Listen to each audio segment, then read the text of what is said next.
Welcome back, everybody, to Tulum Magazine, the show where we talk to movers and shakers and those who are transforming their lives in Tulum. Yes. And I have been looking forward to this episode, y'all. I can't wait for you to meet the incomparable Jasmine Billions. Hello, guys. Welcome. No, this is amazing. I'm super excited. So happy to have you. So, let's start. Tell me the first time you heard the word Tulum. From another backpacker who was, at the time, I'm gonna say more balls deeply. So that means like they were more in tune to the culture. They were off the resort. Right. And I was like, oh, what's that? So at the time, it was more like Bacalar. Yeah. What is now. So undiscovered, a lot more green, low key, and yeah. So that's the first time I heard about it. And whereabouts? What year was this? Like Probably like 2018. okay. 2018, yeah. And you said another backpacker. So Right. you mean to tell me this elegant woman sitting before me has been a backpacker? Yes, I am a retired backpacker, okay? So I am in these international streets, I say. I switched over to the business sides of things, so I'm a lot more relaxed and laid back and a lot more polished. But before I was just running around the world, enjoying cultures. I was a partier, and really just getting outside of Philadelphia. That's where I'm from. So I wasn't doing anything, but I was doing a whole lot and I didn't know at the time. So in the beginning of my backpacking career, I would meet other individuals who, like I said, it was their lifestyle. Right. For me, I was dealing with people saying, like, oh, you're going here, you're going to get kidnapped, and so when I got into it, it was like, oh, you guys are just going to a coffee shop and it was just like a normal way of life. So that's when I got into the culture, started doing it more for a little bit more purpose, just to see more life at ease. And then once, I don't want to jump ahead, but once I learned about that, other opportunities came and I was like, oh, boom, this is what we're doing. Because I knew how. But yeah, I am a former backpacker, retired. And what was your first impression when you came to Tulum? Oh, man. I just knew it was like something pulled me here. Like when I was here, I was staying in a hostel downtown called Straw Hat, really cute, really hippie-ish. And it's like a calling. So if you may be watching, or I know you've heard that it calls you, it speaks to you, it's a spiritual place. And I don't want to get all like that, but it's true. Right. It's true. And you just have a sense of relaxation, peace. And whatever you're looking for when you come here, you're going to find it. You're going to find it. So tell me about the 6 to 8 months before you came to Tulum. What was happening in your life? So, okay. I was backpacking, and then I retired. I was living in Puerto Rico, too. And then I was like, you know what? Puerto Rico's not working for me. This was like January 19-ish. And I moved back from Puerto Rico like November 18. At this time I was a flight attendant. I'm still a flight attendant, I just don't fly that much. So I became a flight attendant so I can fly for free, so I can live abroad, and now grow up in the backpacking party world, right? Just give time out. So I came back to Atlanta from Puerto Rico, and I was like, you know what, I'm going to move abroad. I'm really going to do it. But you're still nervous. I've been around backpackers. I've traveled. But I still don't have a cousin or a friend to talk to. I'm still just on YouTube. Right. So I just came up with a hookah business, and I got my business visa in the UAE. The plan was to move to the UAE and do hookah and shisha. I mean, that's where it came from. Right. Long story short, COVID happened. So this was January 2020, and the whole world was shut down. Yeah. So I was like, well, when the world opens up again, we'll keep going. But I felt like it was taken from me. When I finally got the balls or the nerve to do it, right? it was ripped from me. Right. And that's like the worst feeling in the world. Like when you work yourself up to something and then you get a door slammed in your face, you know? Because now you know the possibility of. Right. And now it like haunts you. But, so, you know, we're going through COVID, you know, and then June 2020, my house burned down. So, yeah, I know, it's crazy. But my background in real life, my professional background is an insurance agent before I became a flight attendant. So, you know, the policy was well written, praise God. That's all I got to say. I didn't do it. It was, you know, someone left the candle, Lou caught the curtains. But, yeah, my house burned down in June 2020. And, again, the world was closed. Couldn't get back to the UAE, like, you know. But this is, and we might jump back, you know, forth, but this is where the backpacking came in, because we went in back into that collapsing building and saved the passports, because at this time there was no emergency passport, there was nothing, everything was I remember shut. 2020, it was like a long list to get. So you went back into the burning house to get your passport. Listen, let me tell you something. Priorities. Once you have real jam, you can't go back to Smuckers. Right. Because you can taste the high fructose corn syrup, praise God, and the grape number 4. So I knew there was no way in hell I was going to stay in a pandemic with no house. I mean, the only thing that was saved was my passport and my dog, Noki, King Noki, praise God, King of Apples. And legitimately, we had nothing. I had to Frex, my fiance, I had to call him. He had to come home from work. Like, we had nothing. I went to the dollar store and came back, no house. So always get your insurance. But I knew about, Mexico was open. They just had opened 2 weeks before. Right. And I was like, we're going to Mexico. Right. You see, so that confidence I had to come to Mexico.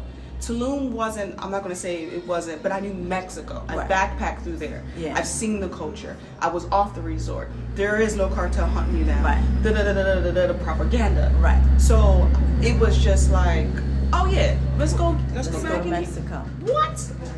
And I'm a flight attendant, so we got flights. What? So you didn't skip a beat. Gone. Like You the out. When Yeah. did you decide? So you came here with your fiance. By myself first. Oh, you did? Yeah, because remember, we thought we were going to go to the UAE. Mexico was holding us down till the world figured out what they was doing. I see. So I thought. I see. Because there was no way, you know, we had the hotel for a month through Right. insurance. After the hotel, we stayed in my mother's side room. And that would have worked well. Praise God. Praise God. The support there. Yada, yada.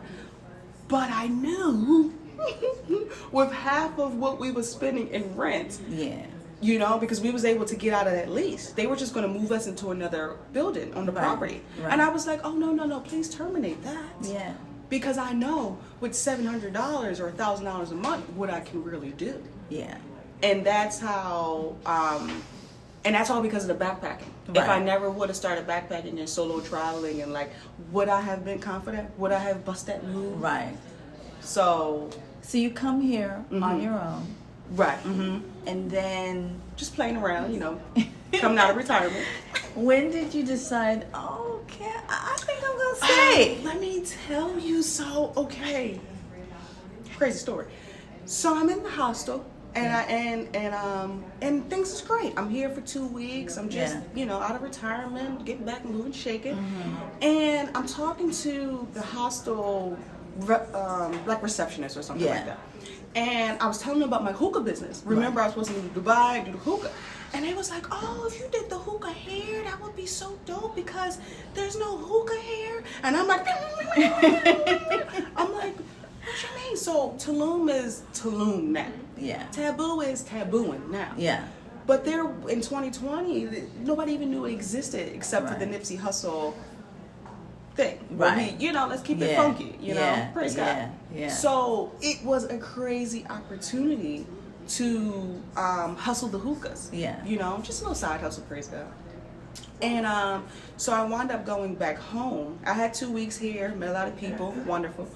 And I wound up going back home, and something was like, you need to go back and find an apartment. It's just that gut feeling. I mean, I have chills. Oh, can you see it? It's like And I was telling Frex, I'm like, I think we should move to Mexico. And just until, until the world opens. Yeah. And I was like 2 days, I started looking for apartments.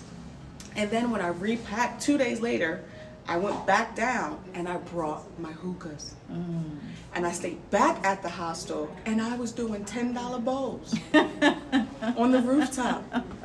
You know what I mean? And then that's how it kind of started. So, right. What was the question? But I hope that said it. But, so when did you decide that, okay, that's it? Right. So I came back down to find a place because of the calling. I couldn't sleep. And I'm hustling the hookahs and people are, and I called back Frex and I said, I think we should move to Mexico in real life. Right. He just launched his tequila business. Flights from Cancun is up the street. It's like, it's right there. It's easy. It's easy. And I overlooked Mexico because it was, this is Mexico. It's so close to home. I'm a backpacker. I'm trying to go in that now. You know what I mean? I must say I did because it wasn't foreign enough for me. Yeah. Man, I didn't think about it. But long story short, I'm here because it just worked. It was just like, this is where you're supposed to be. Right. And there's no such thing as coincidence. Right. And then it was like, oh yeah, this is where it's at. So yeah, that's how I ended up here staying. So you are one of those people who I think is such a hustler, such a go-getter, such a, juggling multiple businesses. Yeah. What has it been like being an entrepreneur here, trying to run businesses from here? What are some of the good and the bad? I think it's let's start with my personal self. It's self-discipline. I like to chase squirrels. I'm a professional squirrel chaser. So even though I find new opportunities faster than others and I can process things faster than others, it's still overload. So it's where do I put my priority? So, and the self-discipline too. I'm on vacation every day, here. Let's just keep it funky. You come to Taboo for a weekend, I'm here in real life. So that can get in the way, so that's the hardest thing for me is self-discipline because no one's on your back to tell you to do it, right? And when you're down in sales and then you hustle it up, then you're up. Then you relax, then you're like, oh. So it's like keeping that not so big of a bell curve. Yeah. The great side is the international market. And that's like, I was going into Dubai for the same reasons, right? So it doesn't matter if it's Mexico or anywhere else in the world. Yeah. And the States, a lot of things are saturated. We are the fathers of capitalism. And everywhere else in the world, something that is so easy for us or Canadians, in the West world, it's not everywhere else. Like shisha or hookah. They never had real authentic or Arabic shisha. You used to that bubblegum, like, what? What are we doing? And it's like you discover a new market. Right. And I always preach and harp, currencies convert over. So there's just such a prejudice against foreign currencies because it's less money. But at one time, I don't know the conversion, 2,000 pesos is $100. Period. So it doesn't matter. Don't look at it like, oh, I don't want a peso. You understand? Yeah. Look at it as being a global citizen because money's money. Money is and you money. don't, and you're not. It's not as a saturated market. Right. It's crazy. It's wild. And you have the internet, so. So talk to folks about the businesses that you have here. Yeah. Or you're running from here. Yeah. So my laundry list up. Put my nerd glasses on. You can give them just your top three. Top three. Okay, we have me and my fiance own together a billboard company, a digital billboard company. So we help small businesses enter the world of OOH, which is out of home advertisement. So billboards, bus stops, anytime you see an advertisement in a restaurant, a gym, it's, legally stalking your target market, right? And when they're journey door to day. And this is U.S. focused. This is U.S. focused. So you can get folks nationally exposed. Oh, yeah. And what's the website that they need to go to? It's enjbillboards.com. All right now, people. Praise them. Our second one is we have a beauty supply store, Onyx Beauty, and it's located online, and our brick and mortar is in the clubhouse. You can pick it up, shop here. That's shout in out. Tulum, but It's in in Playa Tulum. as well. And Playa as well. We're at the House of Vibes. We do a lot of pop-ups there. Okay. You know, supporting back to, this is a point of, again, when I moved here, did not think about opening a beauty supply store, right? But, you know, we need some edge control. Right. You know, we need things that, We out here. you know, curly girls and even the non-curly girls, you know, all through the spectrum because of this, the hard water in Mexico, the humidity, they, you know, certain people don't know how to deal with frizz. I mean, we can go on and on. And I'm like, I got an idea. Let's go use these flight benefits and fly back and forth. Right. So that's how that happened. So that was an idea that came about that I wouldn't have known unless I ventured out. Right. And currencies transfer over. My next one is helping people, like, you know, talks like this, realize that it's another way. Yeah. Whether if you're a retirement with Dream Less and Go, so that's the name of my travel agency or consultant company, because I want you to dream less and go. There's no like, oh, I wish I would do this, or I don't know how. It's like, I'm a brown girl from North Philadelphia in real life, popping willies. I didn't, but you know. And it's like, again, you don't know what's outside of the U.S. if you're just looking at those major news channels pump you with information that's bended a certain way. Yeah. That's all I'm saying. So I get great joy out of that, like helping retirees, you know, stretch their budget, helping new individuals get a peace of mind, start over fresh, work remote, even if it's for a month or two. No one said you had to be like, I'm living in Mexico forever, but if you did 2 months here, your world would be changed. It's going to make you change. It's going to... So. Let's talk about that. It's amazing. How do So you amazing. feel like you've grown over the last few years? You've been in Mexico how long now? 3 years in real life. I Crazy. am a resident. I'm a That's green card at. crazy. To my purse. No, real life. Okay, so for me again, I like to chase squirrels. I'm much more calmer. I'm from an inner city. I used to like think that hearing the fire alarms at night or something. Now I'm in the jungle and I understand peace. I was able to heal, and because you can't heal where you get sick at, right? Everybody doesn't have a sad story. Can you say that again, please? Oh, you can't heal where you get sick at. You know what I mean? Like, when you get sick, you isolate yourself from your family, even if it's like a common cold, right? Or, you know, you have to...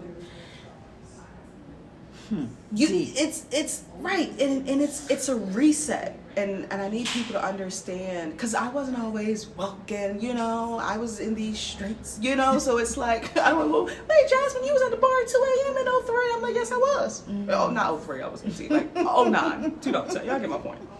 But yeah. So it's a more balanced life. Okay. And honestly, for me, it's personal. I'm okay with sharing, getting my business a little bit. I was more masculine because of the strong black woman, you know, the American lifestyle, just all the stereotypical things that is done on purpose to put us out of balance. Yeah. But you don't know that until you step out. Right. So just on a personal note, with relationship with me and my fiance, we've been together 8 years. And I look back at time as this grown, beautiful woman just out here. Okay. Just out here being In the soft life. The soft life, right? And I don't want to, you know, soft life. But it's true, It's right? true. Other groups of people, you know, have experienced that more than others. Yeah. In a general, right? Right. So when you do, like my shoulders, you might even catch me because I'm doing it now, but my shoulders is always up, right? Yeah. And like from here to here. So play back this and just watch. I'm gonna watch. How long have my shoulders been up? And that's just a thing. I don't even know why I'm tense, for crying out loud. So I'm using that as a basic thing because we hold tension here. Yeah. But when we're going on in life, how much have we been tense? Yeah. How, like, you know, So you can let your shoulders down. you can let your shoulders down. You know what I mean? And now I look back and I ask Frex, I'm like, God, I was a handful, wasn't I? He was like, yeah. And I'm like, then I'm getting offended. Then I'm like, wait a minute, he's not attacking me. I gotta go through my steps. You know, he's not attacking me. It's okay. You're not there no more. And I'm serious. I'm joking, but I'm very serious. Yeah. So even though you may have been a handful or flying off the handle or a lot, whatever your story may be, it's only because of something, and you can unlearn that. But you can't unlearn it in the environment where you were brainwashed. You were programmed and brainwashed in every sense of the way. So, yeah, man, unlearning to relearn is crazy, but it's wonderful. So it's been 3 years. I'm now like, I'm not just triggered as much. You know, I don't overshare as much because I talk a lot. You know, so whatever. So you know, but yeah, man. That's wonderful. Keep your shoulders down. You can relax here. You can relax here. So, you know, people talk about coming to Tulum to party. You guys see it on Instagram. Yeah. But they also know that there is the spiritual side. Oh, yeah. The wellness side. Yeah. Have you participated, you know, in any of, you know, there's like anything you want to do here. You can do mushrooms, you can do cambo, you can do bufo, you can do ayahuasca, you can do temazcal, you can meditate, you can do breath work, you can do yoga. What you doing? What am I doing? So shrooms has been with the backpacking in Amsterdam. You know what I'm saying? That actually broke me into my spiritual awakening, which is crazy because my house burned down June 2020. In May, I took shrooms because I was battling, hear me, I was battling my higher self and what I knew. I backpacked, I seen the world, but I was still battling with old Jasmine. Like, you sure you want to do that? People say da-da-da. So I said, you know what, I'm going to take some shrooms. I'm going to write down my questions, not the party, to really get enlightened. And I'm going to write my questions down. I did that, and this was my aha moment. If you're taking shrooms, you usually have an aha moment. It was, you are who you're going to be in, I might be messing this up, but you are who you're going to be and who you were. So that's literally was the line that I just heard, right? You are. So basically, the woman that I am today is who I wanted to become. That was 3 years ago. But I couldn't imagine myself talking to you now. Like, what? Like, you get what I'm trying to say? I see you. But who I was, the backpacking Jasmine, or even before that, was already the person who was trying to figure out me. So nothing changed between 08, 14, 19, it was and all 2023. inside of you. It was there. Man! And then a month later, my house burned down. So also, I knew. Oh, I knew. You just have it inside of you, like, okay, you took the house, right? You said, I told it's you. like there's no parachute. You know? Get out of here. So the spiritual world, God, whoever, Allah, whoever, will push you too. Because I was asking for it. So get here, I'm working on those things. I was doing breath work, yoga, being more still. And again, we talk about, you know, my life being, you know, like I thrived in chaos. Like I'm a chaotic person, but then I start, like, once it stops working for you, now you're just on a hamster wheel. Right. Then I got off the hamster wheel and was like, I'm not getting back on that. Right. Because it doesn't work anymore. But I want to do ayahuasca. I'm open to bufo and all the, you know, all the things. Just to say, but I wanted to bring that in. Shrooms brought me here. Yeah. And now I'm, man. Were you doing yoga before, or? I did it, but just more of a. Yeah. I've done Pilates, like, you know, it wasn't really on that shadow work. It really wasn't on that calming my soul. It wasn't on that, you know, healing my body. Even though I knew it was a good thing, you know, you know of it, but you're not in it, you know. So doing yoga with your girlfriend on a Friday in Buckhead, Atlanta, I mean, you know, after that I'm getting a cocktail and then we're at Magic City, you know what I'm saying? So, but you know, now it's a lot more, it's a lot more appreciated. Yeah. still have a cocktail. I love it.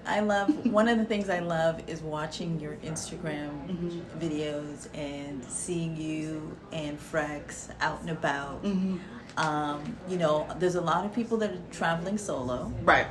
There's a lot of people that are out here looking for a mate. Yes. You are here with your mate. Oh, yes. What has that been like? Like, what are some lessons? You know, if there are couples who are thinking about making a move together. Yes. What are some lessons? And if you're not, I mean, keep it funky. Frex was my biggest supporter in becoming a backpacker. He dropped me off at the airport, my first solo trip. Okay. You know, he was sending me money in Amsterdam if you know, party a little bit too hard. You know, when I wanted to become a flight attendant, he was there from when I quit my job as an insurance agent. So I was going from close to 6 figures to nothing.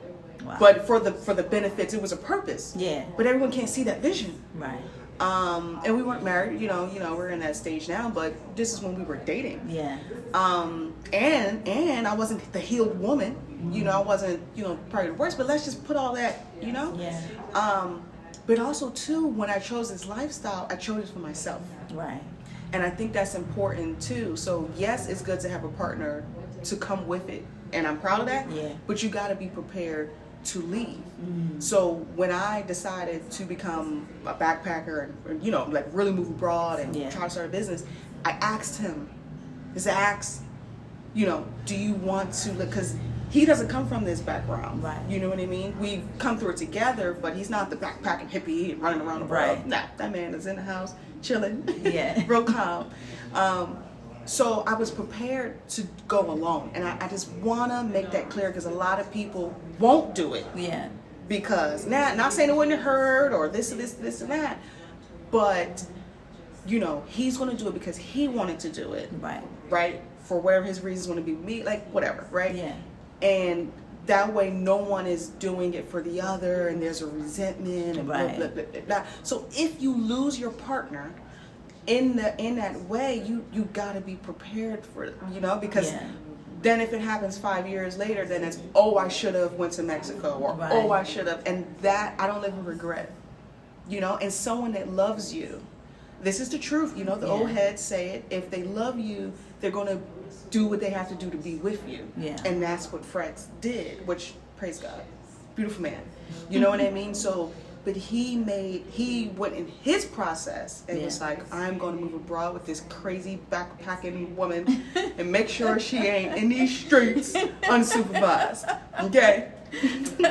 So, but in that being said, coming here and moving his whole life, I mean, it's I'm not even going to front like, oh, you know, it's beautiful. And that's supported with him there because no one knows you like your partner. And yeah, man, and if you have to come single, it's the international world, man. It's out here. Yeah. No, it's wonderful to watch. It's wonderful to watch. So there's going to be some people watching this. Yes, hey people. Who are coming just for, you know, they're just going to come check it out. The tourists. So let's give some shout outs to some of your favorite places. Okay. So whether it's, you know, what's your favorite place to get some coffee or breakfast in the morning? So I live at the clubhouse, Tulum. Juggling all my hats. Okay. I am here. There's champagne here. There's beer here. Okay. There's food here. There's Wi-Fi. There's air conditioning. Praise God. Right smack dab in La Valletta. So my favorite neighborhood is La Valletta. I live in La Valletta. I'm biased against Aldea Zama. I'll tell you why. Aldea Zama is more cookie cutter and more like home. La Valletta, you're with the locals. You have more an authentic feel, right? And some people may not like that. That's fine. Yeah. So where do you like to get some baked goods? Or what's your favorite taco place? My favorite taco place is I'm a street food type person. Okay. I don't know the name, but Norma, I know it's on the. She's like, I can tell you the person and what corner it's on. I can tell you what corner. I mean, maybe I'll make a comment when this goes up, and I'll type this at the bottom. But it's in Central where the taco stands are. So Central, so in town. In town, Central Tulum. How should I explain this? What's it across the street from? Oh, so you know it's the Blue Local Market, and it's a flower store, a florist right on the corner. Okay. That didn't do much, but we're gonna have to get a link. What is your favorite way to enjoy the beach? Like any favorite beach club? well, see, no, I can't tell you my super favorite on the internet. You Okay. gotta gatekeep a little bit because yes. let me tell you something. Don't be giving away. If I come back down and someone and it's charging to get in 500 pesos, I'm gonna be so mad. My second favorite spot is right where El Pez. It's a closed hotel, but it still Okay. comes up on Google. Okay. So if you type in El Pez, right next door is a whole cove. It's a big mountain that you can walk up, take your drone pictures. You can do a flying dress off of. Ooh. You can. I'm giving someone a business idea. Ooh.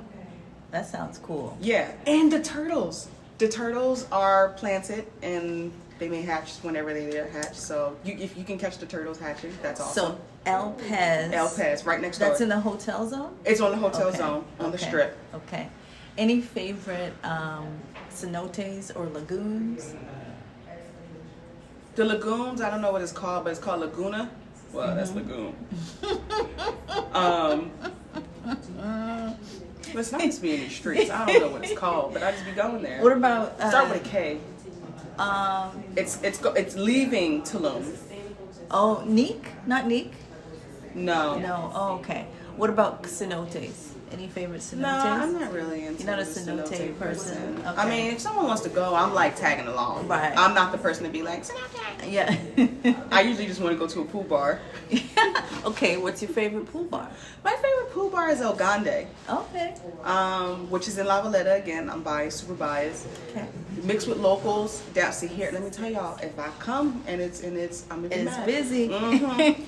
Downstairs is a pool hall. There's a place where you can hold meetings and stuff. It's usually really quiet. Outside balcony, and then upstairs is the pool. Okay. Swim up bar.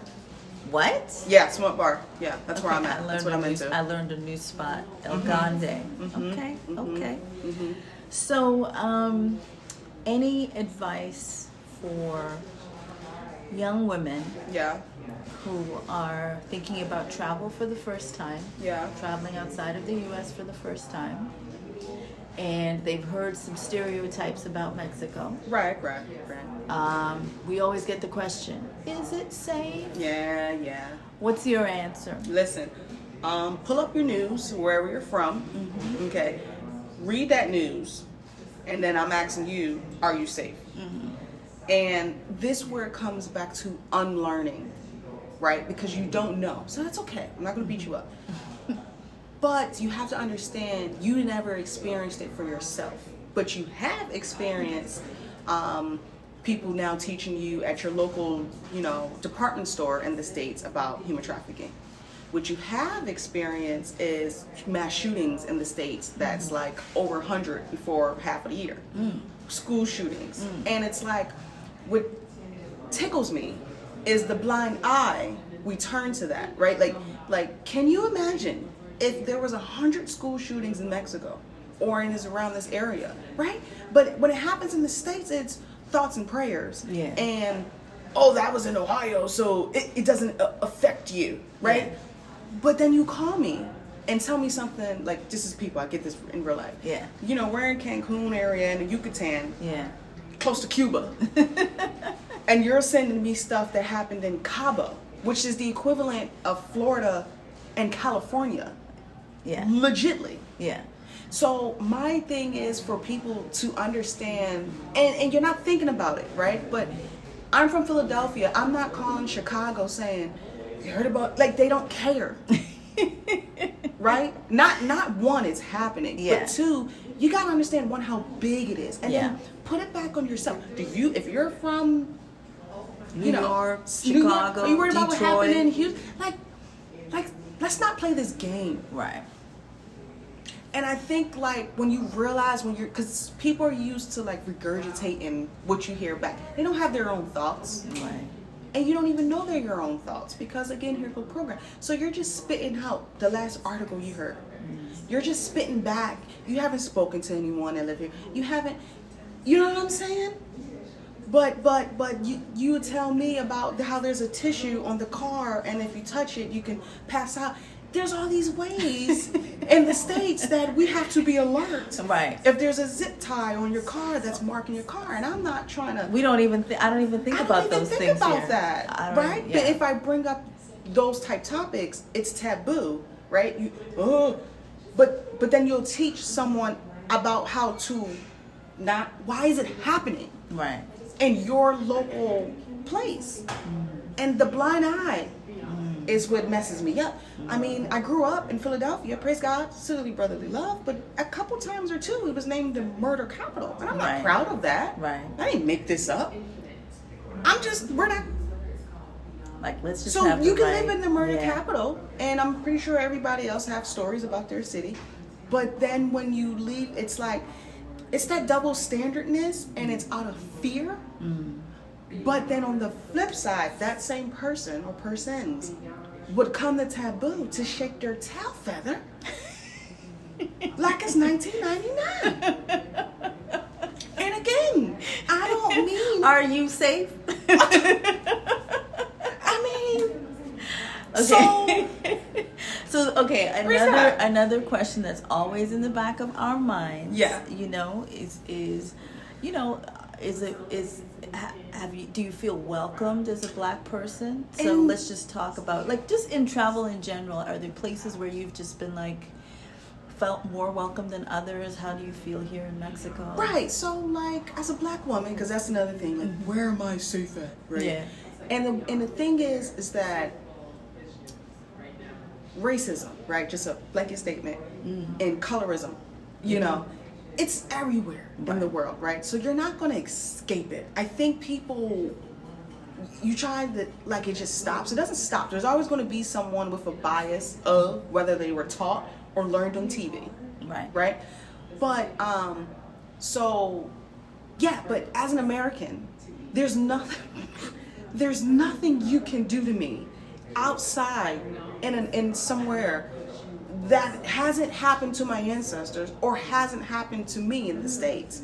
Meaning, you don't get a whole new type of racism somewhere else. Someone calls you the N-word. Let's just go to the worst, because apparently that's what people always want to hear, right? Yeah. So if someone was to give you a slur, give you a dirty look, or something like that, is that gonna make or break? Like, yeah, that could put a damper on your day, you know, but if that did happen, you've already experienced, you know? So it's like, don't let that stop you. But 80% of the time, that's not happening. It's more curiosity. Yeah. It's more, they want to get to know you. Oh, look at my dance move. Michael Jackson, Snoop Dogg, Beyonce. Right? Even if we want to be funny and stereotypical, right? You know, and there may be someone that's like, oh, you know, Black person steals or something. But where did they learn that from? They learned it from a movie or gangster rap, or, you know, so it's still a stereotype across the board that person learned it from somewhere. So, but most of the time, like, I haven't had a racist incident here. Italy was when I was in it. I mean, you know, so again, he thought, you know, no, keep it pushing. Yep, your city's great, praise God, you know. Next, right? It's not one funny story. If you sign up for the SMART program in the States, and it just gives you alerts and whatnot of what's going on and where you're at. I was in Sweden, no lie. I had an alert for the Nazi having a rally in downtown Sweden. Now, that is something we need to, you know. Okay, pay attention to that.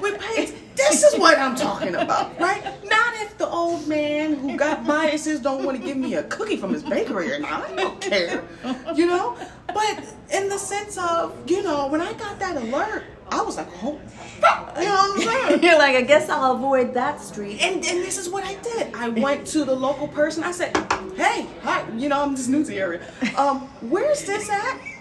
And they were like, They were like, oh no, it's downtown. Yeah, don't, you shouldn't go downtown. And I stayed right in my 2-3 block radius. Now, was I super this or super, you know, because energy attracts energy, you know, so no. I stayed away from the rally or whatever it was downtown, but that was a real life thing. Yeah. You know, and that's so ironic. Sweden, ain't that one of the happiest countries in the world? Listen, but there's always some people who mad. To your point. To your point. Yeah. You know? Yeah. So that was my only, like, you know, have I gotten stares at places? I really can't tell if it's an admiration or if it's in like, who's this chocolate thing? And honestly, what people understand, when we travel, we don't travel. Yeah. So you are the spokesperson. Right. And that's why it's also important to be well-mannered, you know, understand, because, you know, if you're traveling through Tulum, the Mexicans here, if you shaking your tail feather and acting crazy, let's just say, they can't tell the difference between me and you. Right. We're all just the same. Right. I've been living here 3 years, and now they're judging me and giving me a hard time because of your actions of, you know what I mean? Yeah. Like causing, and this is extreme. Yeah. But I'm just giving an example. But no. So no dining and ditching. No dining and ditching, because I'm going to come to the restaurant. That's why I ain't telling you all my restaurants. Yeah. Because I remember early COVID days. I was like, I remember hearing some story about somebody dining and ditching. And I was like, oh, please don't let them be one of us. Because we all just, and then you're not, most of the time, we are not the people to live in the other countries. Right. Other races will be looked at, oh, they are living here, they're working abroad. Right. We are just generally looking like, oh, you just on vacation. And when you come, this happens. Right. Now I'm coming here with my laptop trying to, you know, reorder for the guest house. I mean, for here. And, you know, praise goodness. Yeah. Well, now you are a global citizen. Global citizen. You know, a woman of the world. You know, U.S. Like that. You got your Mexican. You know. Hey. Yeah, man. Different currencies, same bank account. Just converting on over. Jasmine Billions building her $1 billion empire. That's it. Vertically integrated. You heard it here first. So, Jasmine, how can people get in touch with you? I'm on LinkedIn, Jasmine Billions. I'm on Facebook, Instagram, Jasmine Billions. I will come up because, you know, it's pretty unique. I specialize in out-of-home advertisement, helping people move abroad. I'm here. I'm really genuinely here for you. No nonsense, no fluff, giving it to you straight. And anyone can do it, man. It's so rewarding, even if it's part-time. Just see what it's like. Yeah. Bring your kids here for the summer, for summer classes, Spanish classes. There's so many things. So just ease yourself into it, just like she did. Just ease yourself, you know. Well, Jasmine, thank you as always. Thank you. This is amazing. Always such a joy to talk to you. Yes, it is amazing. All right, folks, get in touch with her. That's Jasmine Billions.